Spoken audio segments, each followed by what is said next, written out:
Chapter 10. I had left Master Thomas' house and went to live with Mr. Covey on the 1st of January 18. I was now, for the first time in my life, a field hand. In my new employment, I found myself even more awkward than a country boy appeared to be in a large city. I had been at my new home but 1 week before Mr. Covey gave me a very severe whipping, cutting my back, causing the blood to run, and raising ridges on my flesh as large as my little finger. The details of this affair are as follows. Mr. Covey sent me, very early in the morning of one of our coldest days in the month of January, to the woods to get a load of wood. He gave me a team of unbroken oxen. He told me which was the in-hand ox and which the off-hand one. He then tied the end of a large rope around the horns of the in-hand ox and gave me the other end of it, and told me if the oxen started to run that I must hold on upon the rope. I had never driven oxen before, and of course I was very awkward. I, however, succeeded in getting to the edge of the woods with little difficulty. But I had got a very few rods into the woods when the oxen took fright and started full tilt, carrying the cart against trees and over stumps in the most frightful manner. I expected every moment that my brains would be dashed out against the trees. After running thus for a considerable distance, they finally upset the cart, dashing it with great force against a tree, and threw themselves into a dense thicket. How I escaped death, I do not know. There I was, entirely alone, in a thick wood, in a place new to me. My cart was upset and shattered, my oxen were entangled among the young trees, and there was none to help me. After a long spell of effort, I succeeded in getting my cart righted, my oxen disentangled, and again yoked to the cart. I now proceeded with my team to the place where I had, the day before, been chopping wood, and loaded my cart pretty heavily, thinking in this way to tame my oxen. I then proceeded on my way home. I had now consumed 1/2 of the day. I got out of the woods safely, and now felt out of danger. I stopped my oxen to open the woods gate, and just as I did so, before I could get hold of my ox rope, the oxen again started, rushed through the gate, catching it between the wheel and the body of the cart, tearing it to pieces, and coming within a few inches of crushing me against the gatepost. Thus twice, in one short day, I escaped death by the merest chance. On my return, I told Mr. Covey what had happened, and how it happened. He ordered me to return to the woods again immediately. I did so, and he followed on after me. Just as I got into the woods, he came up and told me to stop my cart, and that he would teach me how to trifle away my time and break gates. He then went to a large gum tree, and with his axe cut 3 large switches, and, after trimming them up neatly with his pocket knife, he ordered me to take off my clothes. I made him no answer, but stood with my clothes on. He repeated his order. I still made him no answer, nor did I move to strip myself. Upon this, he rushed at me with the fierceness of a tiger, tore off my clothes, and lashed me till he had worn out his switches, cutting me so savagely as to leave the marks visible for a long time after. This whipping was the first of a number just like it, and for similar offenses. I lived with Mr. Covey 1 year. During the first 6 months of that year, scarce a week passed without his whipping me. I was seldom free from a sore back. My awkwardness was almost always his excuse for whipping me. We were worked fully up to the point of endurance. Long before day we were up, our horses fed, and by the first approach of day we were off to the field with our hoes and plowing teams. Mr. Covey gave us enough to eat, but scarce time to eat it. We were often less than 5 minutes taking our meals. We were often in the field from the first approach of day till its last lingering ray had left us, and at saving fodder time, midnight often caught us in the field binding blades. Covey would be out with us. The way he used to stand it was this. He would spend the most of his afternoons in bed. He would then come out fresh in the evening, ready to urge us on with his words, example, and frequently with the whip. Covey was one of the few slaveholders who could and did work with his hands. He was a hard-working man. He knew by himself just what a man or a boy could do. There was no deceiving him. His work went on in his absence, almost as well as in his presence, and he had the faculty of making us feel that he was ever present with us. This he did by surprising us. He seldom approached the spot where we were at work openly, if he could do it secretly. He always aimed at taking us by surprise. Such was his cunning that we used to call him, among ourselves, the Snake.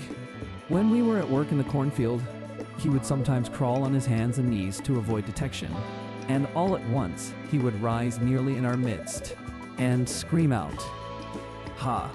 Ha! Ha! Ha! Come! Come! Dash on! Dash on!"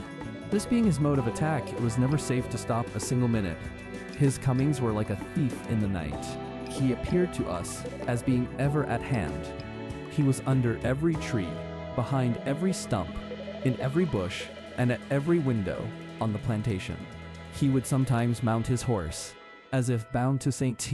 Michael, a distance of 7 miles, and in half an hour afterwards you would see him coiled up in the corner of the wood fence, watching every motion of the slaves. He would, for this purpose, leave his horse tied up in the woods.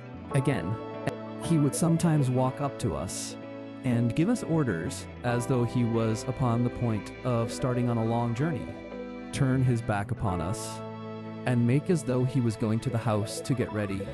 And before he would get halfway thither, he would turn short and crawl into a fence corner or behind some tree, and there watch us till the going down of the sun. Mr. Covey's forte consisted in his power to deceive. His life was devoted to planning and perpetrating the grossest deceptions. Everything he possessed in the shape of learning or religion, he made conform to his disposition to deceive. He seemed to think himself equal to deceiving the Almighty. He would make a short prayer in the morning and a long prayer at night. And, strange as it may seem, few men would at times appear more devotional than he. The exercises of his family devotions were always commenced with singing, and, as he was a very poor singer himself, the duty of raising the hymn generally came upon me. He would read his hymn and nod at me to commence. I would at times do so. At others, I would not. My noncompliance would almost always produce much confusion. To show himself independent of me, he would start and stagger through with his hymn in the most discordant manner. In this state of mind, he prayed with more than ordinary spirit. Poor man! Such was his disposition and success at deceiving. I do verily believe that he sometimes deceived himself into the solemn belief that he was a sincere worshipper of the Most High God. And this, too, at a time when he may be said to have been guilty of compelling his woman slave to commit the sin of adultery. The facts in the case are these. Mr. D. Covey was a poor man. He was just commencing in life. He was only able to buy one slave, and shocking as is the fact, he bought her, as he said, for a breeder. This woman was named Caroline. Mr. Covey bought her from Mr. Thomas Lowe, about 6 miles from St. Michael's. She was a large, able-bodied woman, about 20 years old. She had already given birth to one child, which proved her to be just what he wanted. After buying her, he hired a married man of Mr. Samuel Harrison to live with him 1 year, and him he used to fasten up with her every night. The result was that, at the end of the year, the miserable woman gave birth to twins. At this result, Mr. Covey seemed to be highly pleased, both with the man and the wretched woman. Such was his joy, and that of his wife, that nothing they could do for Caroline during her confinement was too good or too hard to be done. The children were regarded as being quite an addition to his wealth. If, at any one time of my life more than another, I was made to drink the bitterest dregs of slavery, that time was during the first 6 months of my stay with Mr. Covey. We were worked in all weathers. It was never too hot or too cold. It could never rain, blow, hail, or snow too hard for us to work in the field. Work was scarcely more the order of the day than of the night. The longest days were too short for him, and the shortest nights too long for him. I was somewhat unmanageable when I first went there, but a few months of this discipline tamed me. Mr. Covey succeeded in breaking me. I was broken in body, soul, and spirit. My natural elasticity was crushed. My intellect languished. The disposition to read departed. The cheerful spark that lingered about my eye died. The dark night of slavery closed in upon me. And behold, a man transformed into a brute. Sunday was my only leisure time. I spent this in a sort of beast-like stupor between sleep and wake under some large tree. At times I would rise up. A flash of energetic freedom would dart through my soul, accompanied with a faint beam of hope that flickered for a moment and then vanished. I sank down again, mourning over my wretched condition. I was sometimes prompted to take my life, and that of Covey, but was prevented by a combination of hope and fear. My sufferings on this plantation seemed now like a dream rather than a stern reality. Our house stood within a few rods of the Chesapeake Bay, whose broad bosom was ever white with sails from every quarter of the habitable globe. Those beautiful vessels, robed in purest white, so delightful to the eye of freemen, were to me so many shrouded ghosts, to terrify and torment me with thoughts of my wretched condition. I have often, in the deep stillness of a summer Sabbath, stood all alone upon the lofty banks of that noble bay, and traced, with saddened heart and tearful eye, the countless number of sails moving off to the mighty ocean. The sight of these always affected me powerfully. My thoughts would compel utterance, and there, with no audience but the Almighty, I would pour out my soul's complaint in my rude way, with an apostrophe to the moving multitude of ships. You are loosed from your moorings, and are free. I am fast in my chains, and am a slave. You move merrily before the gentle gale, and I sadly before the bloody whip. You are freedom, swift-winged angels that fly round the world. I am confined in bands of iron. Oh, that I were free. Oh, that I were on one of your gallant decks, and under your protecting wing. Alas, betwixt me and you, the turbid waters roll. Go on, go on, go on. Oh, that I could also go. Could I but swim, if I could fly. Oh, why was I born a man, of whom to make a brute? The glad ship is gone. She hides in the dim distance. I am left in the hottest hell of unending slavery. Oh God, save me. God, deliver me. Let me be free. Is there any God?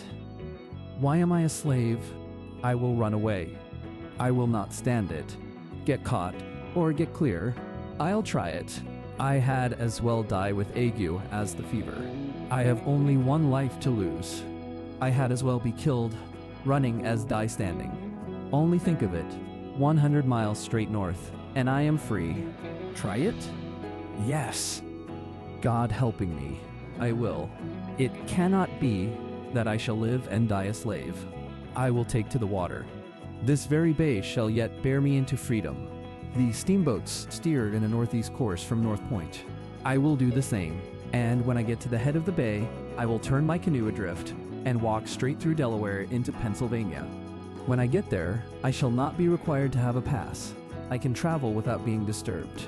Let but the first opportunity offer, and, come what will, I am off. Meanwhile, I will try to bear up under the yoke. I am not the only slave in the world. Why should I fret? I can bear as much as any of them. Besides, I am but a boy, and all boys are bound to someone. It may be that my misery in slavery will only increase my happiness when I get free.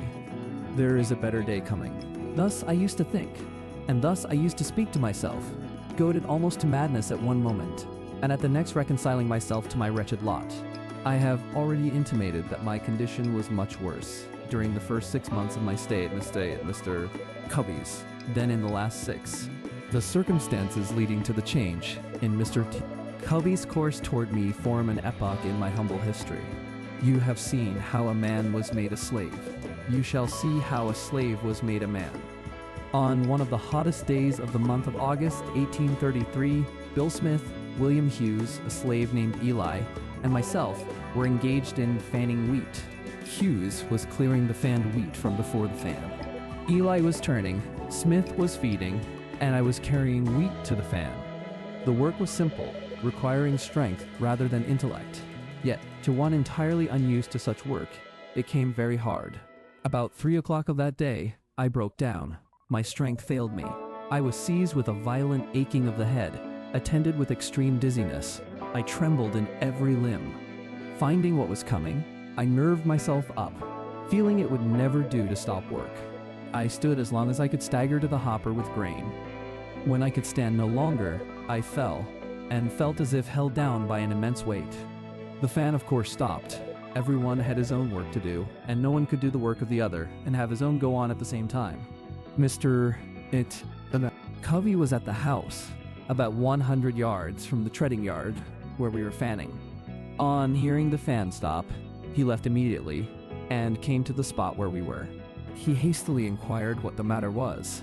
Bill answered that I was sick, and there was no one to bring wheat to the fan. I had, by this time, crawled away under the side of the post and rail fence by which the yard was enclosed, hoping to find relief by getting out of the sun. He then asked where I was. He was told by one of the hands. He came to the spot, and, after looking at me a while, asked me what was the matter. I told him as well as I could, for I scarce had strength to speak. He then gave me a savage kick in the side and told me to get up. I tried to do so, but fell back in the attempt. He gave me another kick and again told me to rise. I again tried and succeeded in gaining my feet, but stooping to get the tub with which I was feeding the fan, I again staggered and fell. While down in this situation, Mr. Covey took up the hickory slat with which Hughes had been striking off the half-bushel measure, and with it gave me a heavy blow upon the head, making a large wound, and the blood ran freely, and with this again told me to get up. I made no effort to comply, having now made up my mind to let him do his worst. In a short time after receiving this blow, my head grew better. Mr. Covey had now left me to my fate. At this moment, I resolved, for the first time, to go to my master, enter a complaint, and ask his protection. In order to do this, I must that afternoon walk 7 miles, and this, under the circumstances, was truly a severe undertaking. I was exceedingly feeble, made so as much by the kicks and blows which I received, as by the severe fit of sickness to which I had been subjected. I, however, watched my chance, while Covey was looking in an opposite direction, and started for St. Michael's. I succeeded in getting a considerable distance on my way to the woods, when Covey discovered me, and called after me to come back, threatening what he would do if I did not come. I disregarded both his calls and his threats, and made my way to the woods as fast as my feeble state would allow, and, thinking I might be overhauled by him if I kept the road, I walked through the woods, keeping far enough from the road to avoid detection, and near enough to prevent losing my way. I had not gone far before my little strength again failed me. I could go no farther. I fell down, and lay for a considerable time. The blood was yet oozing from the wound on my head. For a time I thought I should bleed to death, and think now that I should have done so, but that the blood so matted my hair as to stop the wound. After lying there about 3/4 of an hour, I nerved myself up again, and started on my way, through bogs and briars, barefooted and bareheaded, tearing my feet sometimes at nearly every step, and after a journey of about 7 miles, occupying some 5 hours to perform it, I arrived at Master's store. I then presented an appearance enough to affect any but a heart of iron. From the crown of my head to my feet, I was covered with blood. My hair was all clotted with dust and blood. My shirt was stiff with blood. I suppose I looked like a man who had escaped a den of wild beasts, and barely escaped them. In this state I appeared before my master, humbly entreating him to interpose his authority for my protection. I told him all the circumstances as well as I could, and it seemed, as I spoke, at times to affect him. He would then walk the floor, and seek to justify Covey by saying he expected I deserved it. He asked me what I wanted. I told him to let me get a new home, that as sure as I lived with Mr. Covey again, I should live with, but to die with him. That Covey would surely kill me. He was in a fair way for it. Master Thomas ridiculed the idea that there was any danger of Mr. Covey's killing me, and said that he knew Mr. Covey, that he was a good man, and that he could not think of taking me from him. That, should he do so, he would lose the whole year's wages, that I belonged to Mr. Covey for 1 year, and that I must go back to him, come what might, and that I must not trouble him with any more stories, or that he would himself get hold of me. After threatening me thus, He gave me a very large dose of salts, telling me that I might remain in St. Michael's that night, it being quite late, but that I must be off back to Mr. Covey's early in the morning, and that if I did not, he would get hold of me, which meant that he would whip me. I remained all night, and, according to his orders, I started off to Covey's in the morning, Saturday morning, wearied in body and broken in spirit. I got no supper that night, or breakfast that morning. I reached Covey's about 9 o'clock, and just as I was getting over the fence that divided Mrs. Kemp's fields from ours, out ran Covey with his cowskin to give me another whipping. Before he could reach me, I succeeded in getting to the cornfield, and as the corn was very high, it afforded me the means of hiding.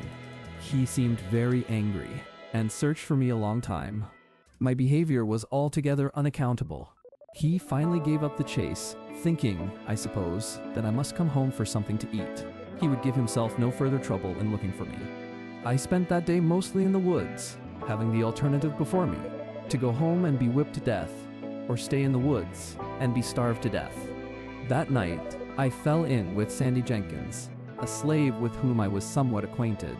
Sandy had a free wife who lived about 4 miles from Mr. Covey's, and it being Saturday, he was on his way to see her.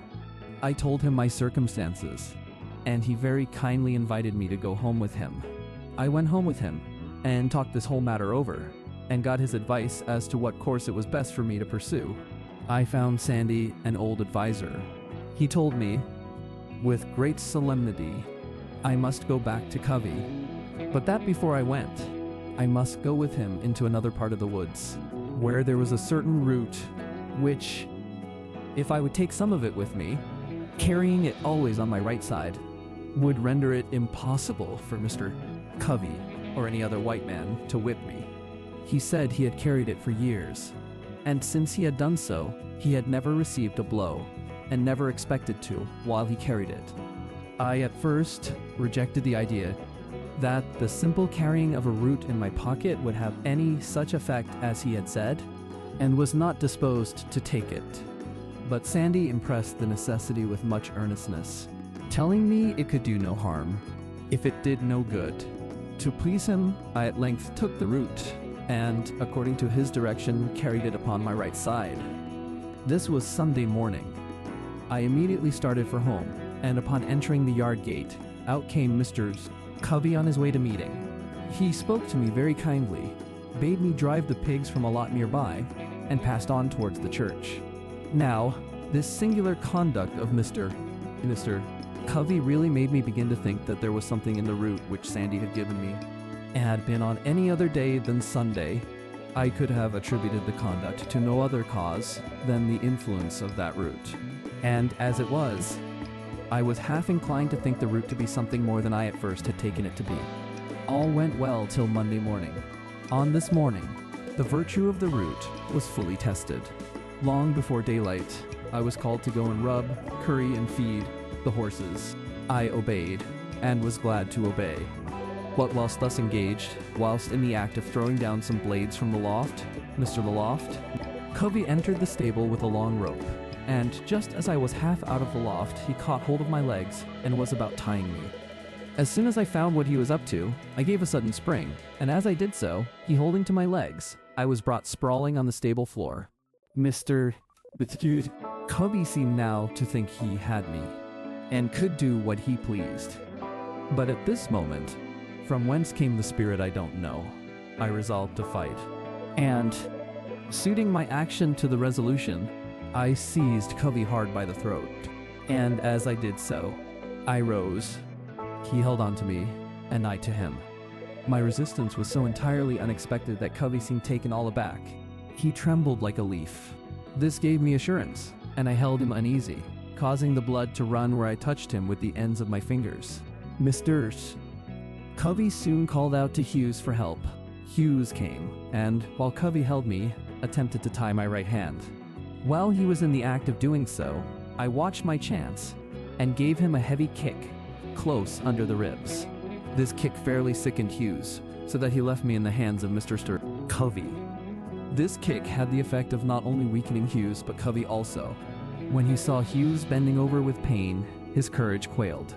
He asked me if I meant to persist in my resistance.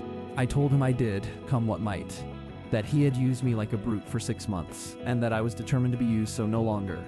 With that, he strove to drag me to a stick that was lying just out of the stable door. He meant to knock me down, but just as he was leaning over to get the stick, I seized him with both hands by his collar and brought him by a sudden snatch to the ground. By this time, Bill came. Covey called upon him for assistance. Bill wanted to know what he could do. Covey said, "Take hold of him, take hold of him." Bill said his master hired him out to work and not to help to whip me. So he left Covey and myself to fight our own battle out. We were at it for nearly 2 hours. Covey at length let me go, puffing and blowing at a great rate, saying that if I had not resisted, he would not have whipped me half so much. The truth was that he had not whipped me at all. I considered him as getting entirely the worst end of the bargain, for he had drawn no blood from me, but I had from him. The whole 6 months afterwards that I spent with Mr. Covey, he never laid the weight of his finger upon me in anger. He would occasionally say he did want to get hold of me again. No, thought I, you need not, for you will come off worse than you did before. This battle with Mr. Covey was the turning point in my career as a slave. It rekindled the few expiring embers of freedom and revived within me a sense of my own manhood. It recalled the departed self-confidence and inspired me again with a determination to be free. The gratification afforded by the triumph was a full compensation for whatever else might follow, even death itself. He only can understand the deep satisfaction which I experienced, who has himself repelled by force the bloody arm of slavery. I felt as I never felt before. It was a glorious resurrection from the tomb of slavery to the heaven of freedom. My long-crushed spirit rose. Cowardice departed. Bold defiance took its place. And I now resolved that, however long I might remain a slave in form. The day had passed forever when I could be a slave, in fact. I did not hesitate to let it be known of me that the white man who expected to succeed in whipping must also succeed in killing me. From this time I was never again what might be called fairly whipped, though I remained a slave 4 years afterwards. I had several fights, but was never whipped. It was for a long time a matter of surprise to me why Mr. Covey did not immediately have me taken by the constable to the whipping post, and there regularly whipped for the crime of raising my hand against a white man in defense of myself. And the only explanation I can now think of does not entirely satisfy me, but such as it is, I will give it. Mr. Covey enjoyed the most unbounded reputation for being a first-rate overseer and Negro breaker. It was of considerable importance to him.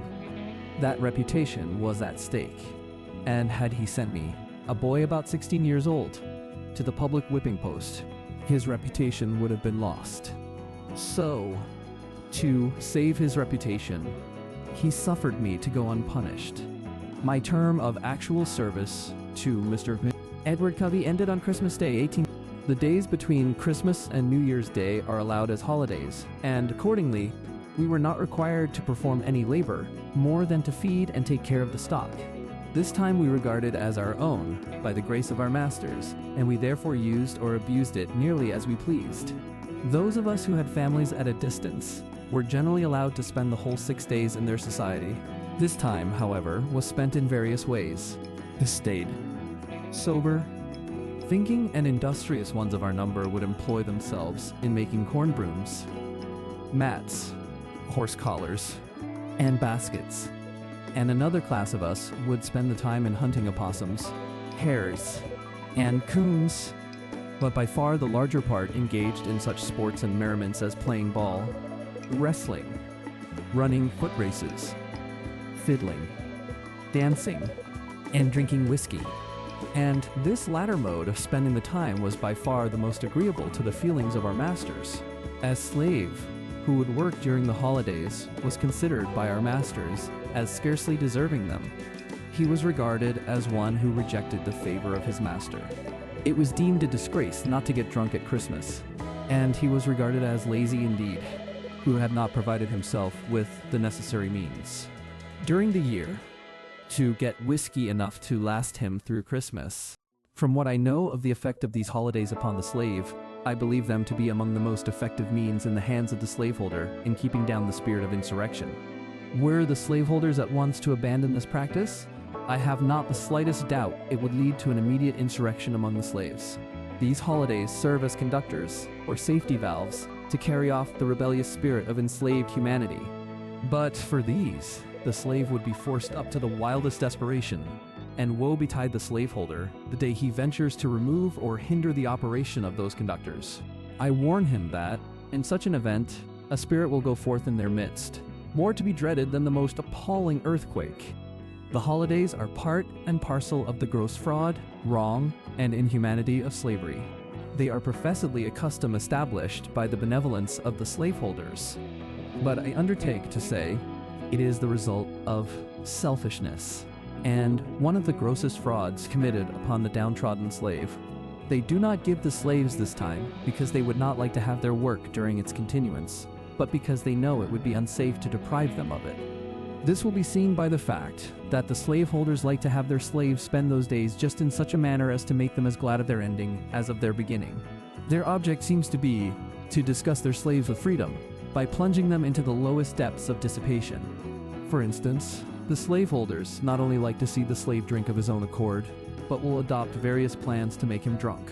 One plan is to make bets on their slaves as to who can drink the most whiskey without getting drunk, and in this way they succeed in getting whole multitudes to drink to excess. Thus, when the slave asks for virtuous freedom, the cunning slaveholder, knowing his ignorance, cheats him with a dose of vicious dissipation, artfully labeled with the name of liberty. The most of us used to drink it down, and the result was just what might be supposed. Many of us were led to think that there was little to choose between liberty and slavery. We felt, and very properly too, that we had almost as well be slaves to man as to rum.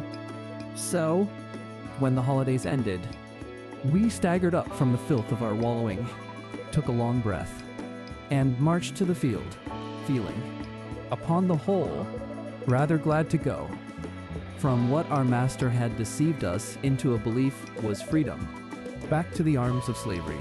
I have said that this mode of treatment is a part of the whole system of fraud and inhumanity of slavery. It is so. The mode here adopted to disgust the slave with freedom, by allowing him to see only the abuse of it, is carried out in other things. For instance, a slave loves molasses. He steals some. His master, in many cases, goes off to town and buys a large quantity.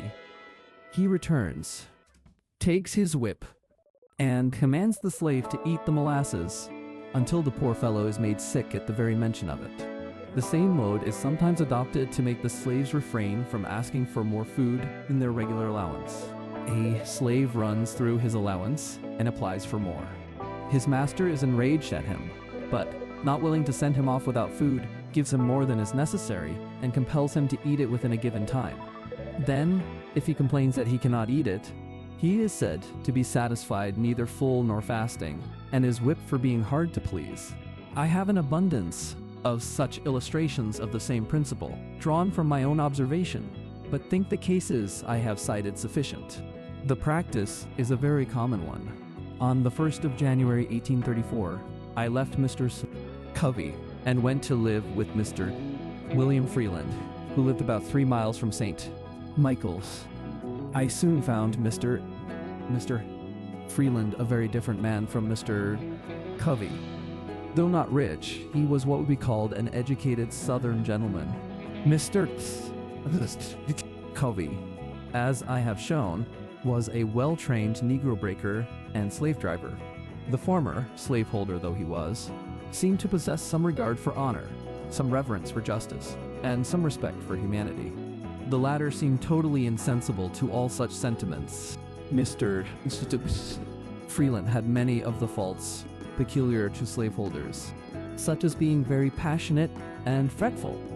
But I must do him the justice to say that he was exceedingly free from those degrading vices to which Mr. Covey was constantly addicted.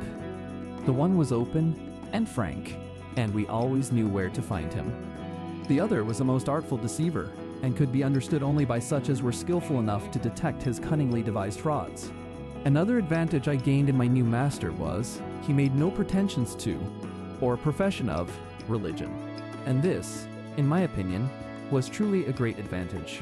I assert most unhesitatingly that the religion of the South is a mere covering for the most horrid crimes, a justifier of the most appalling barbarity, a sanctifier of the most hateful frauds, and a dark shelter under which the darkest, cruelest, grossest, and most infernal deeds of slaveholders find the strongest protection. Were I to be again reduced to the chains of slavery, next to that enslavement, I should regard being the slave of a religious master the greatest calamity that could befall me. For of all slaveholders with whom I have ever met, religious slaveholders are the worst. I have ever found them the meanest and basest, the most cruel and cowardly of all others. It was my unhappy lot not only to belong to a religious slaveholder, but to live in a community of such religionists. Very near Mr. Freeland lived the Rev. Daniel Wheaton, and in the same neighborhood lived the Rev. Rigby Hopkins. These were members and ministers in the Reformed Methodist Church. Mr. Wheaton owned, among others, a woman slave whose name I have forgotten. This woman's back, for weeks, was kept literally raw, made so by the lash of this merciless religious wretch. He used to hire hands. His maxim was, behave well or behave ill, it is the duty of a master occasionally to whip a slave, to remind him of his master's authority. Such was his theory, and such his practice. Mr. Hopkins was even worse than Mr. Wheaton. His chief boast was his ability to manage slaves. The peculiar feature of his government was that of whipping slaves in advance of deserving it. He always managed to have one or more of his slaves to whip every Monday morning. He did this to alarm their fears and strike terror into those who escaped. His plan was to whip for the smallest offenses, to prevent the commission of large ones. Mr. Hopkins could always find some excuse for whipping a slave. It would astonish one, unaccustomed to a slaveholding life, to see with what wonderful ease a slaveholder can find things of which to make occasion to whip a slave. A mere look, word, or motion, a mistake, accident, or want of power, are all matters for which a slave may be whipped at any time. Does a slave look dissatisfied? It is said he has the devil in him, and it must be whipped out. Does he speak loudly when spoken to by his master? Then he is getting high-minded, and should be taken down a buttonhole lower. Does he forget to pull off his hat at the approach of a white person? Then he is wanting in reverence, and should be whipped for it. Does he ever venture to vindicate his conduct when censured for it? Then he is guilty of impudence, one of the greatest crimes of which a slave can be guilty. Does he ever venture to suggest a different mode of doing things from that pointed out by his master? He is indeed presumptuous, and getting above himself, and nothing less than a flogging will do for him. Does he, while plowing, break a plow, or, while hoeing, break a hoe? It is owing to his carelessness, and for it a slave must always be whipped.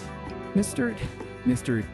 Hopkins could always find something of this sort to justify the use of the lash, and he seldom failed to embrace such opportunities. There was not a man in the whole county with whom the slaves who had the getting their own home would not prefer to live, rather than with this Rev. Mr. Hopkins. And yet there was not a man anywhere round who made higher professions of religion, or was more active in revivals, more attentive to the class, love feast, prayer, and preaching meetings, or more devotional in his family, that prayed earlier, later, louder, and longer than this same reverend slave driver in Rigby Hopkins. But to return to Mr. Freeland, and to my experience while in his employment, he, like Mr. Covey, gave us enough to eat. But, unlike Mr. Covey, he also gave us sufficient time to take our meals. He worked us hard, but always between sunrise and sunset. He required a good deal of work to be done, but gave us good tools with which to work. His farm was large, but he employed hands enough to work it, and with ease, compared with many of his neighbors. My treatment, while in his employment, was heavenly, compared with what I experienced at the hands of Mr. Edward Covey. Mr. Freeland was himself the owner of but 2 slaves. Their names were Henry Harris and John Harris. The rest of his hands he hired. These consisted of myself, Sandy Jenkins, and Handy Caldwell. This is the same man who gave me the roots to prevent my being whipped by Mr. Covey. He was a clever soul. We used frequently to talk about the fight with Covey, and as often as we did so, he would claim my success as the result of the roots which he gave me. This superstition is very common among the more ignorant slaves. A slave seldom dies, but that his death is attributed to trickery. Henry and John were quite intelligent, and in a very little while after I went there, I succeeded in creating in them a strong desire to learn how to read. This desire soon sprang up in the others also. They very soon mustered up some old spelling books, and nothing would do but that I must keep a Sabbath school. I agreed to do so, and accordingly devoted my Sundays to teaching these my loved fellow slaves how to read. Neither of them knew his letters when I went there. Some of the slaves of the neighboring farms found what was going on, and also availed themselves of this little opportunity to learn to read.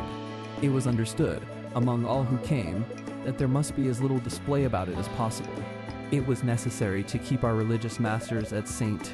Michael's unacquainted with the fact that, instead of spending the Sabbath in wrestling, boxing, and drinking whiskey, we were trying to learn how to read the will of God, for they had much rather see us engaged in those degrading sports than to see us behaving like intellectual, moral, and accountable beings. My blood boils as I think of the bloody manner in which Messrs. Wright Fairbanks and Garrison West, both class leaders, in connection with many others, rushed in upon us with sticks and stones and broke up our virtuous little Sabbath school at St. Michael's, all calling themselves Christians, humble followers of the Lord Jesus Christ. But I am again digressing. I held my Sabbath school at the house of a free-colored man, whose name I deem it imprudent to mention, for should it be known, it might embarrass him greatly, though the crime of holding the school was committed 10 years ago. I had at one time over 40 scholars, and those of the right sort, ardently desiring to learn. They were of all ages, though mostly men and women. I look back to those Sundays with an amount of pleasure not to be expressed. They were great days to my soul. The work of instructing my dear fellow slaves was the sweetest engagement with which I was ever blessed. We loved each other, and to leave them at the close of the Sabbath was a severe cross indeed. When I think that these precious souls are today shut up in the prison house of slavery, my feelings overcome me, and I am almost ready to ask, does a righteous God govern the universe? And for what does he hold the thunders in his right hand, if not to smite the oppressor, and deliver the spoiled out of the hand of the spoiler? These dear souls came not to Sabbath school because it was popular to do so, nor did I teach them because it was reputable to be thus engaged. Every moment they spent in that school, they were liable to be taken up and given 39 lashes. They came because they wished to learn. Their minds had been starved by their cruel masters. They had been shut up in mental darkness. I taught them because it was the delight of my soul to be doing something that looked like bettering the condition of my race. I kept up my school nearly the whole year I lived with Mr. Freeland, and beside my Sabbath school, I devoted 3 evenings in the week, during the winter, to teaching the slaves at home. And I have the happiness to know that several of those who came to Sabbath school learned how to read, and that one, at least, is now free through my agency. The year passed off smoothly. It seemed only about half as long as the year which preceded it. I went through it without receiving a single blow. I will give Mr. Freeland the credit of being the best master I ever had, till I became my own master. For the ease with which I passed the year, I was, however, somewhat indebted to the society of my fellow slaves. They were noble souls. They not only possessed loving hearts, but brave ones. We were linked and interlinked with each other. I love them with a love stronger than anything I have experienced since.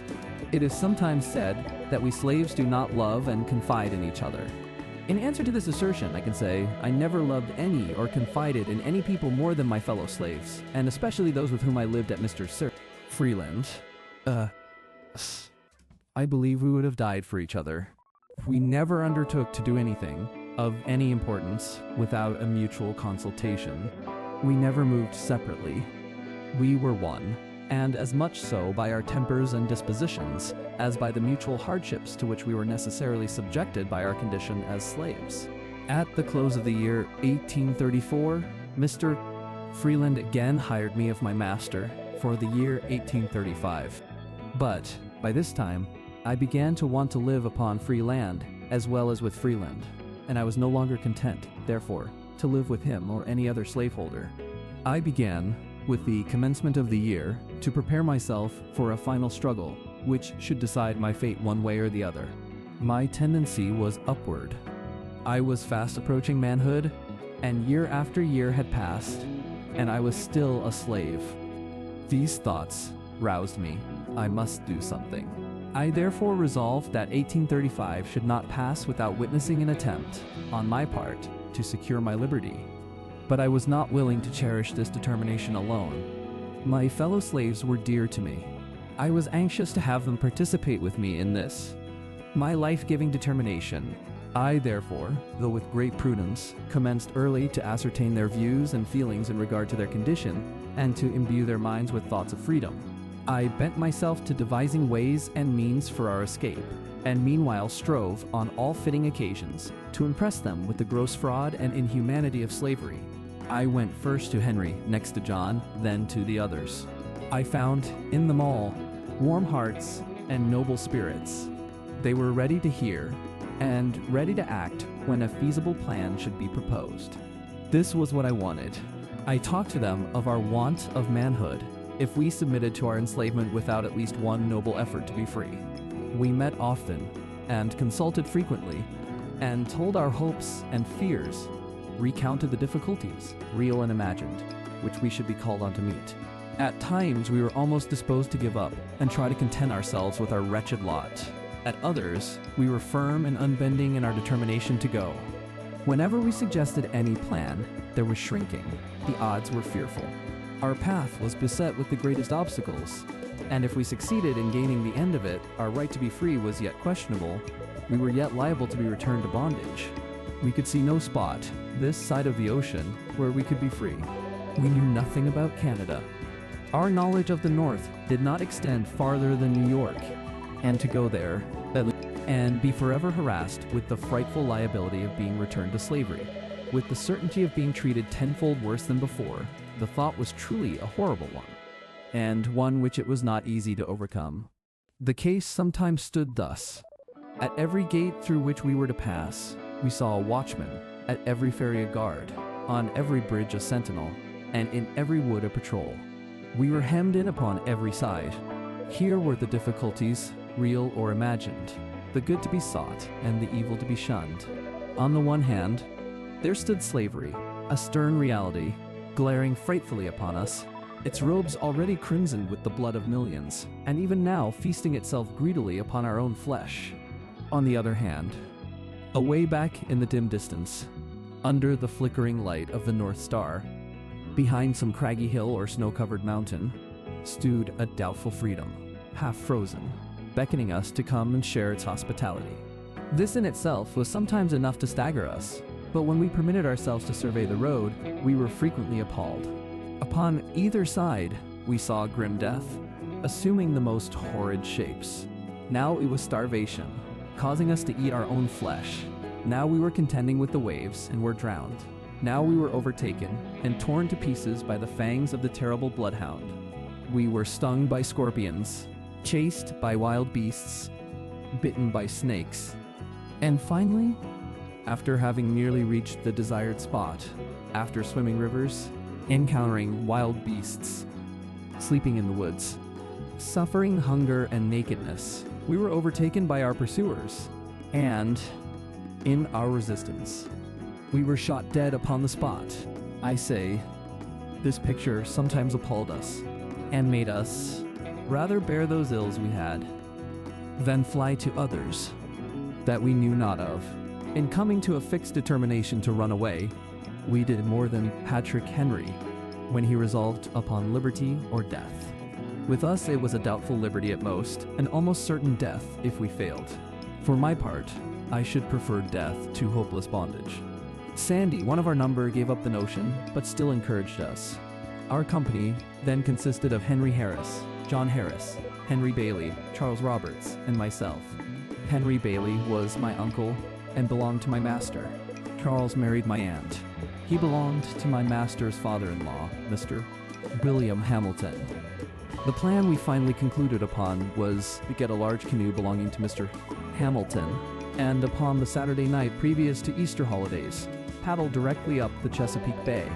On our arrival at the head of the bay, a distance of 70 or 80 miles from where we lived, it was our purpose to turn our canoe adrift and follow the guidance of the North Star till we got beyond the limits of Maryland.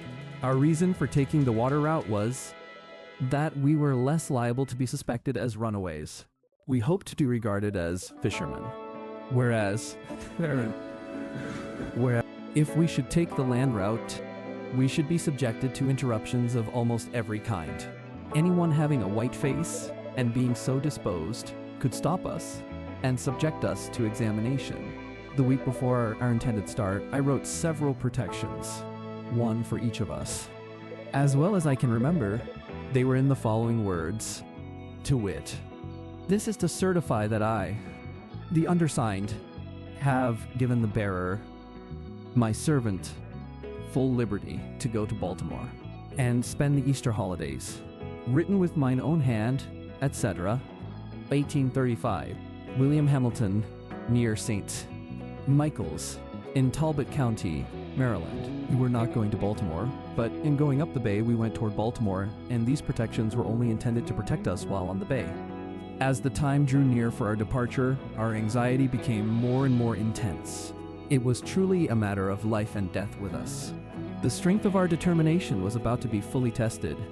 At this time, I was very active in explaining every difficulty, removing every doubt, dispelling every fear, and inspiring all with the firmness indispensable to success in our undertaking, assuring them that half was gained the instant we made the move. We had talked long enough. We were now ready to move. If not now, we never should be. And if we did not intend to move now, we had as well fold our arms, sit down, and acknowledge ourselves fit only to be slaves. This, none of us were prepared to acknowledge. Every man stood firm, and at our last meeting, we pledged ourselves afresh, in the most solemn manner, that, at the time appointed, we would certainly start in pursuit of freedom. This was in the middle of the week, at the end of which we were to be off. We went, as usual, to our several fields of labor, but with bosoms highly agitated with thoughts of our truly hazardous undertaking. We tried to conceal our feelings as much as possible, and I think we succeeded very well. After a painful waiting, the Saturday morning, whose night was to witness our departure, came. I hailed it with joy, bring what of sadness it might. Friday night was a sleepless one for me. I probably felt more anxious than the rest, because I was, by common consent, at the head of the whole affair. The responsibility of success or failure lay heavily upon me. The glory of the one and the confusion of the other were alike mine. The first 2 hours of that morning were such as I never experienced before and hope never to again. Early in the morning, we went, as usual, to the field. We were spreading manure. And all at once, while thus engaged, I was overwhelmed with an indescribable feeling, in the fullness of which I turned to Sandy, who was nearby, and said, "We are betrayed." "Well," said he, "that thought has this moment struck me." We said no more. I was never more certain of anything. The horn was blown as usual, and we went up from the field to the house for breakfast. I went for the form, more than for want of anything to eat that morning. Just as I got to the house, in looking out at the lane gate, I saw 4 white men, with 2 colored men. The white men were on horseback, and the colored ones were walking behind, as if tied. I watched them a few moments till they got up to our lane gate. Here they halted, and tied the colored men to the gatepost. I was not yet certain as to what the matter was. In a few moments, in rode Mr. Hamilton, with a speed betokening great excitement. He came to the door, and inquired if Master William was in. He was told he was at the barn.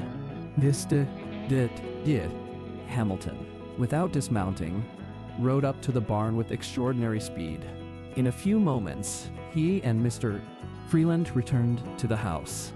By this time, the 3 constables rode up, and in great haste dismounted, tied their horses, and met Master William and Mr. William Hamilton returning from the barn. And after talking a while, they all walked up to the kitchen door. There was no one in the kitchen but myself and John. Henry and Sandy were up at the barn. Mr. Freeland put his head in at the door and called me by name, saying there were some gentlemen at the door who wished to see me. I stepped to the door and inquired what they wanted. They at once seized me and, without giving me any satisfaction, tied me, lashing my hands closely together. I insisted upon knowing what the matter was. They at length said that they had learned I had been in a scrape and that I was to be examined before my master, and if their information proved false, I should not be hurt. In a few moments, they succeeded in tying John. They then turned to Henry, who had by this time returned, and commanded him to cross his hands. "I want," said Henry, in a firm tone, indicating his readiness to meet the consequences of his refusal. "Want you?" said Tom Graham, the constable. "No, I want," said Henry in a still stronger tone. With this, 2 of the constables pulled out their shining pistols and swore by their creator that they would make him cross his hands or kill him. Each cocked his pistol and, with fingers on the trigger, walked up to Henry, saying at the same time if he did not cross his hands, they would blow his damned heart out. Shoot me, said Henry. You can kill me but once. Shoot, and be damned. I want to be tied." This he said in a tone of loud defiance, and at the same time, with a motion as quick as lightning, he with one single stroke dashed the pistols from the hand of each constable. As he did this, all hands fell upon him, and, after beating him some time, they finally overpowered him and got him tied. During the scuffle I managed, I know not how, to get my pass out, and without being discovered, put it into the fire.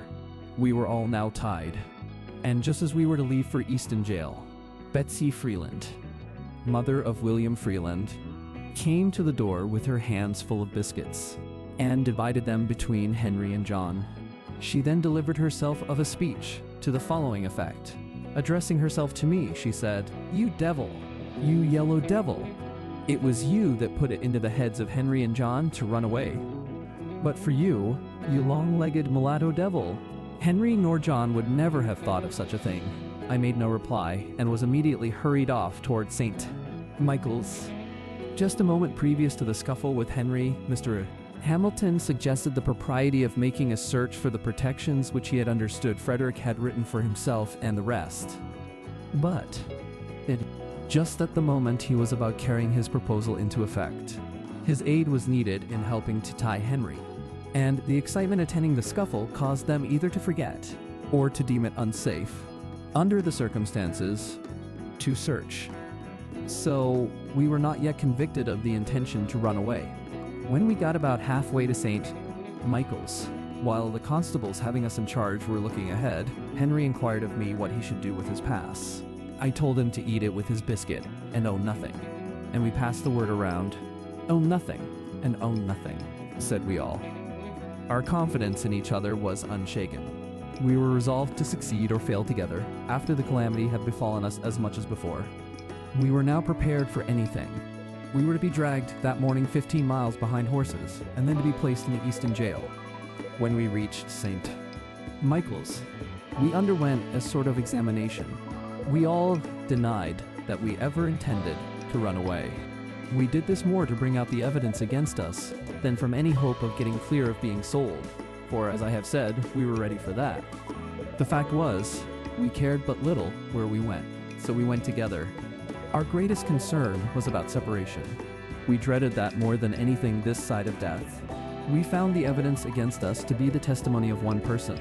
Our master would not tell who it was, but we came to a unanimous decision among ourselves as to who their informant was. We were sent off to the jail at Easton. When we got there, we were delivered up to the sheriff, Mr.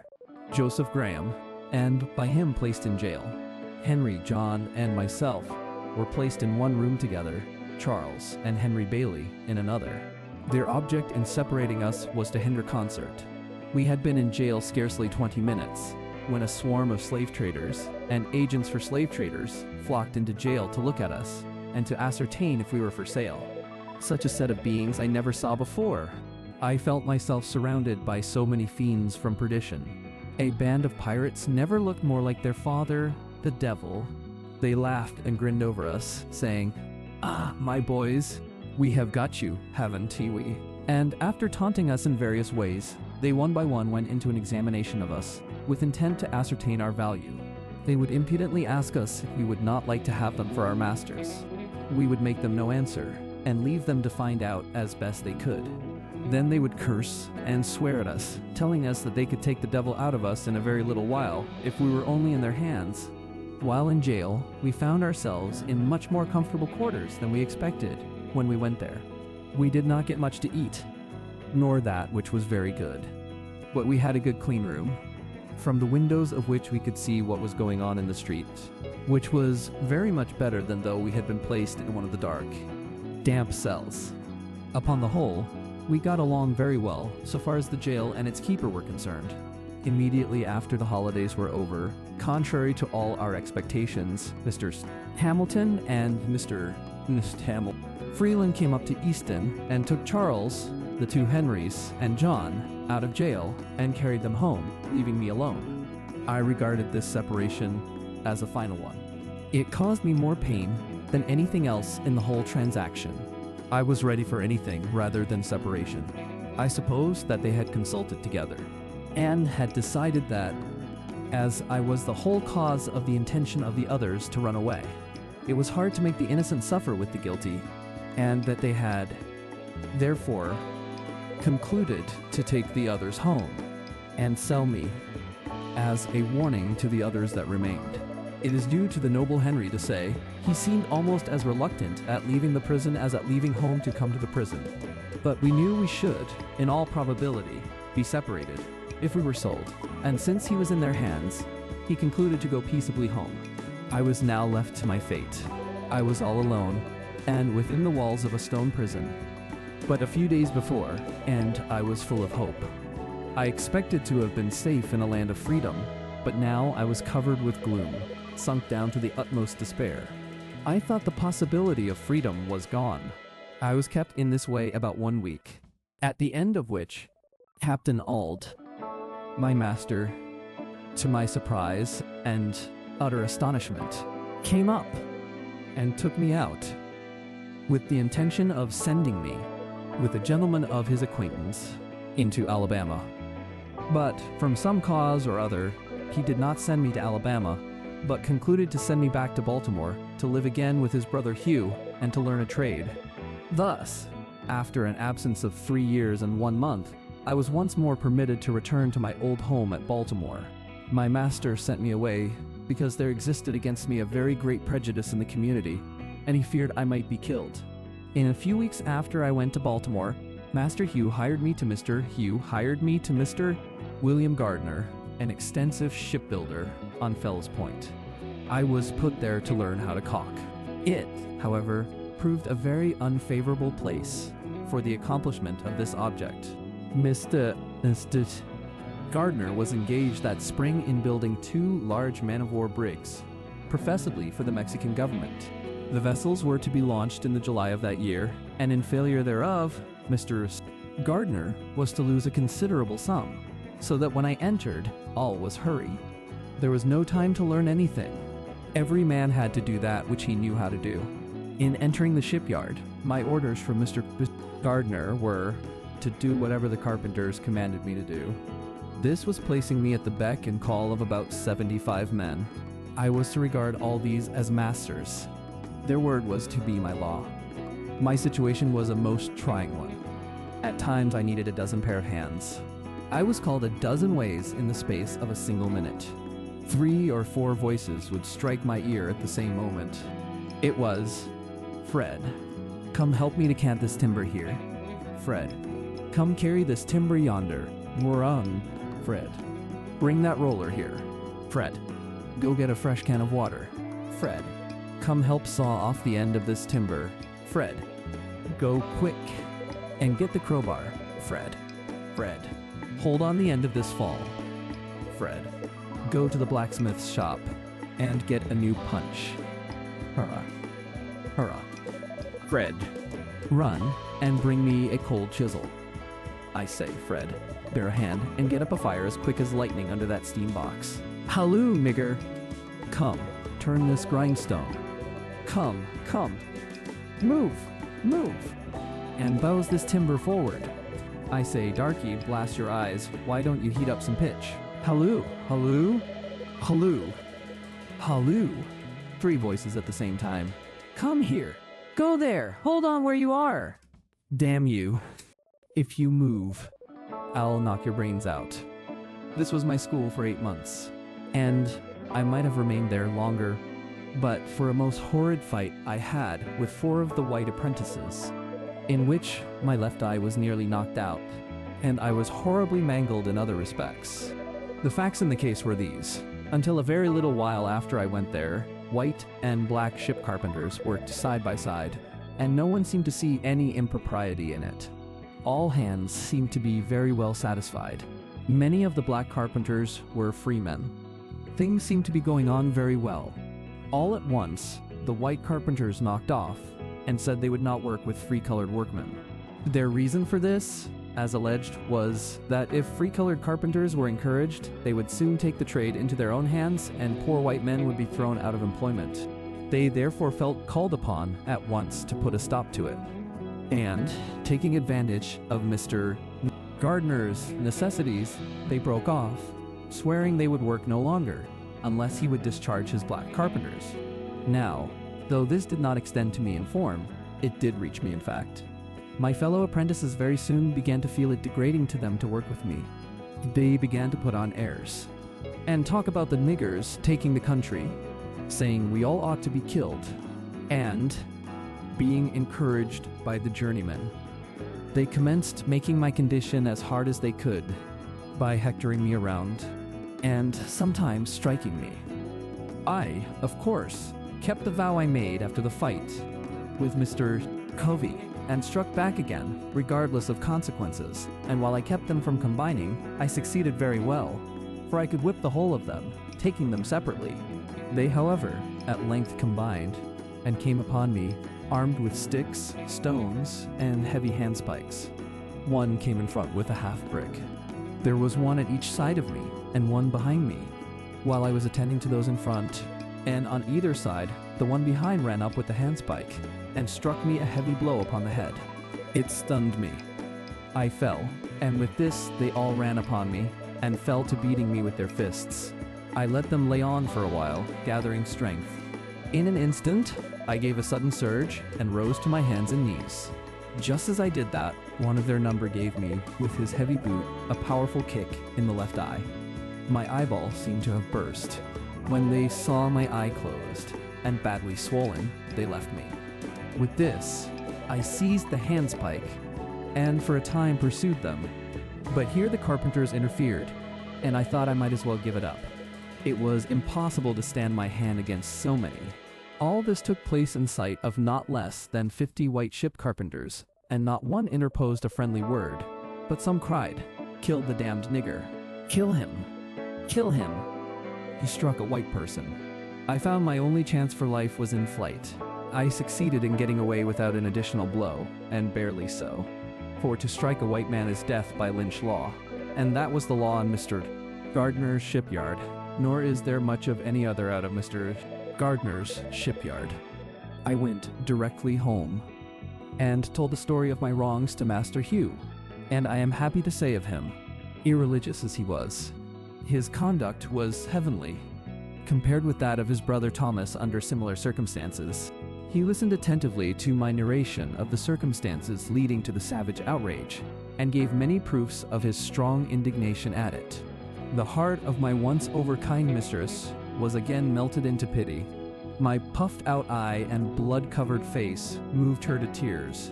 She took a chair by me, washed the blood from my face, and, with a mother's tenderness, bound up my head, covering the wounded eye with a lean piece of fresh beef.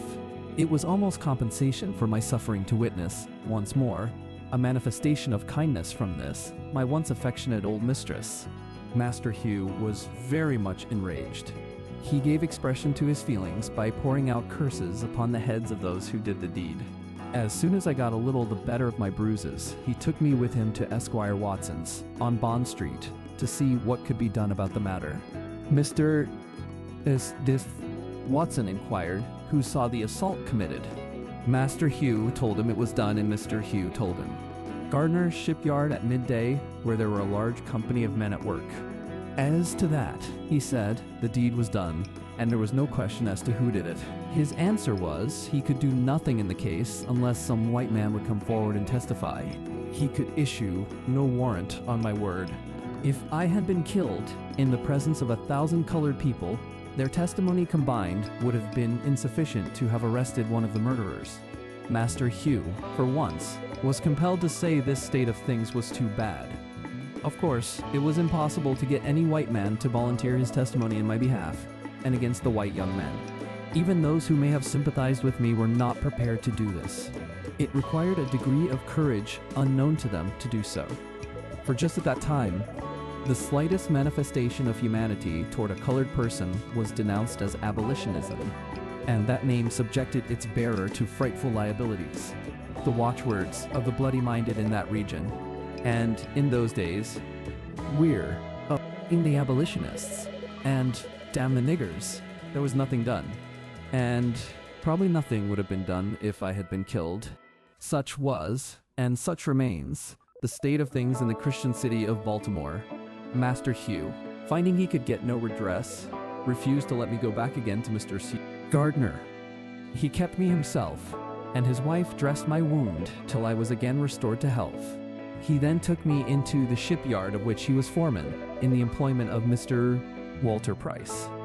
There I was immediately set to caulking, and very soon learned the art of using my mallet and irons. In the course of 1 year from the time I left Mr. Gardner's, I was able to command the highest wages given to the most experienced calkers.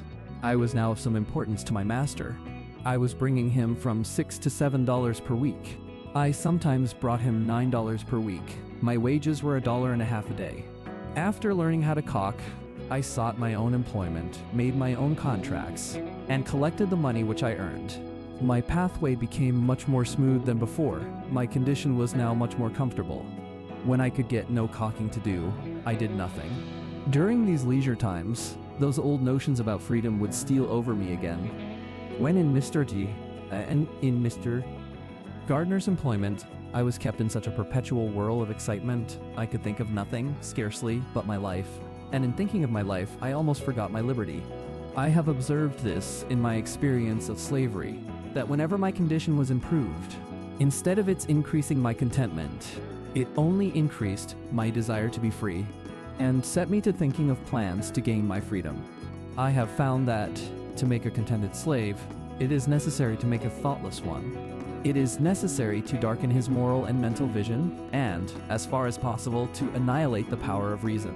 He must be able to detect no inconsistencies in slavery. He must be made to feel that slavery is right, and he can be brought to that only when he ceases to be a man. I was now getting, as I have said, $1.50 per day. I contracted for it. I earned it. It was paid to me. It was rightfully my own. Yet, upon each returning Saturday night, I was compelled to deliver every cent of that money to Master Hugh. And why? Not because he earned it, not because he had any hand in earning it, not because I owed it to him, nor because he possessed the slightest shadow of a right to it, but solely because he had the power to compel me to give it up. The right of the grim-visaged pirate upon the high seas is exactly the same.